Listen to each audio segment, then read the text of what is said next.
গুরুত্বকে বুঝুন। প্রত্যেক দিন একটা নতুন ব্যক্তির জন্ম একটা নতুন উদ্দেশ্যকে পূরণ করার জন্য হয়ে থাকে। এই জন্য একদিনের গুরুত্বকে বুঝুন। কাউকে কটু কথা বলবে না, কারণ সেও কটু প্রত্যুত্তর দিতে পারে। উত্তপ্ত বাক্য বিনিময় তোমার জন্য কষ্টদায়ক হবে। দণ্ডের প্রতিদণ্ড তোমাকেও স্পর্শ করবে। তুমি মুখে কি বলছো সেটি কোনো বিষয় নয়, বিষয় হলো তোমার কাজ।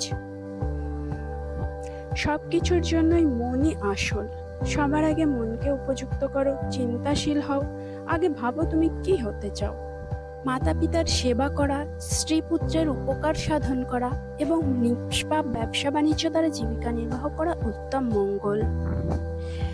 নিজেকে নিয়ন্ত্রণ করো, তারপর অন্যকে অনুশাসন করো।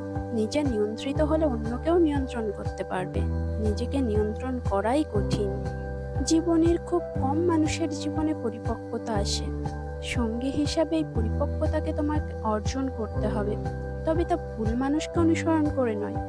এই পরিপক্কতা অর্জনে বরং একলা চলো নীতি অনুসরণ করো। ধৈর্য হলো গুরুত্বপূর্ণ জিনিস। মনে রাখবে, একটা কলসি বিন্দু বিন্দু জলের দ্বারাই ভর্তি হয়। জ্ঞানগর্ভ জীবনের জন্য মুহূর্তের ইতিবাচক ইচ্ছাকে প্রাধান্য দিতে হবে। এই জন্য ভয়কে তুচ্ছ করতে হবে, এমনকি মৃত্যুকেও। মূর্খরা আমার পুত্র, আমার অর্থ, আমার ধন এই চিন্তায় যন্ত্রণা ভোগ করে।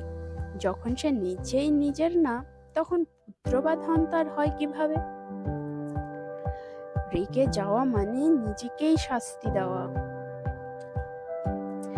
রাগের সমান অগ্নি নেই, দেশের সমান গ্রাসকারী নেই, মোহের সমান জাল নেই, তৃষ্ণার সমান নদী নেই। তাই রাগ, দেশ, মোহ ও তৃষ্ণা ত্যাগ করতে হবে।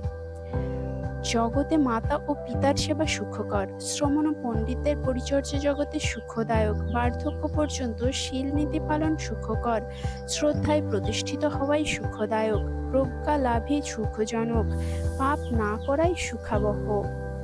মৈত্রী দ্বারা ক্রোধকে জয় করবে, সাধুতার দ্বারা অসাধুকে জয় করবে, ত্যাগের দ্বারা ক্রোধকে জয় করবে ও সত্যের দ্বারা মিথ্যাকে জয় করবে।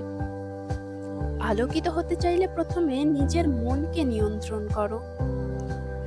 তুমি একমাত্র সেটাই হারাও যেটা তুমি আঁকড়ে ধরে বসে থাকো। শান্তি মনের ভিতর থেকে আসে, তাই সেটা ছাড়া শান্তির অনুসন্ধান করো না। অর্থহীন সহস্র বাক্য অপেক্ষা একটি মাত্র সার্থক বাক্য যা শুনে লোকে শান্তি লাভ করে তাই শ্রেয়। যে পুরুষ নারীকে তার দায়িত্বের, তার দুঃখের, তার অপমানের সমান অংশ দিতে চায় না, তাকে শুধু ভালোবাসার খেলার পুতুল সাজিয়ে রাখতে চায়, সে দুর্বল, সে কাপুরুষ। তারই বিরুদ্ধে আধুনিক নারীর বিদ্রোহ। ধ্যান থেকে আসে জ্ঞান, ধ্যানের অভাবে আসে অজ্ঞতা। জানতে শেখো কি তোমাকে এগিয়ে নিয়ে যায় আর কি পিছু টানে। জেনে নিয়ে নিজের পথ নির্ণয় করো যা জ্ঞানের দিকে নিয়ে যায়। লক্ষ্য বা গন্তব্যে পৌঁছানোর থেকে বেশি গুরুত্বপূর্ণ সেই যাত্রাকে ভালোভাবে পূরণ করা হয়ে থাকে। ঘৃণায় কখনো ঘৃণা দূর হয় না। অন্ধকারে আলো আনতে তোমাকে কোনো কিছুতে আগুন জ্বালতেই হবে। করুণাই বিশ্বের সর্বশ্রেষ্ঠ শক্তি। সবকিছুকে বোঝার অর্থ সবকিছুকে ক্ষমা করে দেওয়া। নিজেই নিজের ত্রাণকর্তা, অন্য কেউ নয়। নিজেকে সুসংহত করতে পারলে মানুষ নিজের মধ্যেই দুর্লভ আশ্রয় লাভ করতে পারে। নিষ্ক্রিয়তা হচ্ছে মৃত্যুর একটা ছোট রাস্তা। কঠোর পরিশ্রমে ভালো জীবনের রাস্তা হয়ে থাকে। নিশ্চিতভাবে যে ব্যক্তি বিরক্তিপূর্ণ চিন্তার থেকে মুক্ত থাকে সেই শান্তি পেয়ে থাকে। তোমার চিন্তাই তোমার শক্তির উৎস। নেতিবাচক চিন্তা তোমাকে অনেক বেশি আঘাত করে যা তোমার ধারণাই নেই। যার সূচনা আছে তার সমাপ্তি আছে। এটা বুঝতে শিখলেই সব ঠিক হয়ে যাবে। আমরা প্রত্যেকেই একে অপরের সঙ্গে সম্পর্কিত, একজন আরেকজনের পরিপূরক।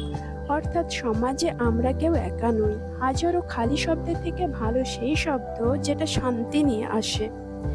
কোনো খারাপ জিনিস কোনো খারাপ চিন্তা থেকেই আসে। খারাপটি সর্বদা তুমি নিজের পছন্দ করেছো, সুতরাং তোমার খারাপ কাজের জন্য তুমি নিজেই দায়ী। এর দায়ভার অন্য কারো নয়। পা তখনই অন্য পাকে অনুভব করে যখন সেটা মাটিকে ছোঁয়। পবিত্রতা কিংবা অপবিত্রতা নিজের উপর নির্ভর করে। কেউই অন্য কাউকে পবিত্র করতে পারে না। বর্ষাকালে এখানে, শীত গ্রীষ্মে ওখানে বাস করব, মূর্খরা এভাবেই চিন্তা করে, শুধু জানে না জীবন কখন কোথায় শেষ হয়ে যাবে। জীবনে যতই ভালো বই পড়ো কিংবা ভালো উপদেশ শোনো না কেন, কিন্তু যতক্ষণ না তুমি সেই সবের থেকে পাওয়া তথ্যগুলোকে নিজের জীবনে ব্যবহার না করছো, ততক্ষণ অবধি সেই সবের কোনো মূল্যই নেই। আলস্য ও অতিভোজনের দরুন স্থূলাকায় নিদ্রালু হয়ে বিছানায় গড়াগড়ি দেওয়া স্বভাবে পরিণত হলে সেই মূর্খের জীবনে দুঃখের পুনঃপুনরাবৃত্তি ঘটবে। সত্যের পথে চলতে কেবলমাত্র দুটো ভুলই করা সম্ভব, হয় পুরো পথ না যাওয়া, না হয় পথ চলা শুরুই না করা। প্রত্যেক অভিজ্ঞতা কিছু না কিছু শেখায়। প্রত্যেক অভিজ্ঞতাই গুরুত্বপূর্ণ, কারণ আমরা আমাদের ভুল থেকেই শিখি। তোমার কাছে যা কিছু আছে সেগুলোকে কখনোই অন্যের কাছে বাড়িয়ে বলো না, আর অন্যকে দেখে ঈর্ষাও করো না। যে অন্যদের দেখে ঈর্ষা করে সে কখনোই মানসিকভাবে শান্তি পাবে না। আমরা যখন কথা বলি তখন সেই সময় আমাদের শব্দগুলোকে ভালোভাবে নির্বাচন করা উচিত, কারণ এর ফলে শ্রোতার উপর ভালো কিংবা খারাপ প্রভাব পড়তে পারে। আমি কখনোই দেখি না যে কি কি চলে গেছে, আমি সর্বদা দেখি আর কি কি করা বাকি আছে। যখন আমরা মনের রূপান্তর ঘটাই আর চিন্তাগুলো বিশুদ্ধ করি, তখন আমরা অন্যায় কাজ থেকে জীবনকে পরিশুদ্ধ করি। এর মাধ্যমে খারাপ কাজের চিহ্নও মুছে যায়। একটা মোমবাতি যেমনভাবে আগুন ছাড়া নিজে জ্বলতে পারে না, ঠিক সেরকমই একটা মানুষ আধ্যাত্মিক জীবন ছাড়া বাঁচতে পারে না। চলে যাওয়ার সময় কখনোই ফিরে আসবে না। আমরা অনেক সময় এটা ভাবি যে আজ এই কাজটা হচ্ছে না, সেটা কাল হয়ে যাবে, কিন্তু বাস্তবে সেই সময় একবার চলে যায়, সেটা আর কোনোদিনও ফিরবে না। ক্ষুদ্র ক্ষুদ্র মুহূর্তের সমন্বয় জীবন। কেবল একটি সঠিক মুহূর্ত পাল্টে দেয় একটি দিন, একটি সঠিক দিন পাল্টে দেয় একটি জীবন, আর একটি জীবন পাল্টে দেয় গোটা বিশ্ব। সঠিক পথে পরিচালিত চিত্ত যতটুকু উপকার করতে পারে, মাতা পিতা বা আত্মীয় স্বজনও তা করতে পারে না।